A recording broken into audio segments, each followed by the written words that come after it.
Hi అండి. Welcome back to our channel. ఈరోజు నేను చూపించబోయే శారీస్ అండి మంగళగిరి సిల్క్ శారీస్. శారీ అంతా ఆల్ ఓవర్ వచ్చేసి Kalamkari print with 2 sides border అండి. 2 సైడ్స్ ఈక్వల్ బార్డర్ ఉంది. బ్లాక్ దానికి కాంట్రాస్ట్ మెరూన్ కలర్ పళ్ళు,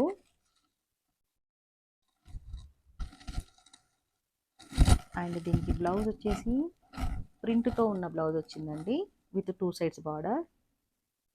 జంగిల్ థీమ్తో ఉన్న మరో మంగళగిరి సిల్క్ శారీ అండి. శారీ ఆల్ ఓవర్ అంతా కలంకారీ ప్రింట్. దీనికి చూడండి కలర్ కాంబినేషన్ ఎంత బాగుందో. మెరూన్ దానికి బ్లాక్ అండ్ మెరూన్ బార్డర్ వచ్చేసింది. ఇది వచ్చేసి పళ్ళు. బ్లౌజ్ చూడండి ఎంత బాగుందో. ఇది కూడా మొత్తం ప్రింటెడ్ బ్లౌజ్ అండి. చాలా బ్యూటిఫుల్గా ఉంది. ఆఫీస్ గోయింగ్ వాళ్ళకి చాలా బాగుంటుందండి. Easy maintenance and washable sari. These colours are available. Ready to dispatch అండి.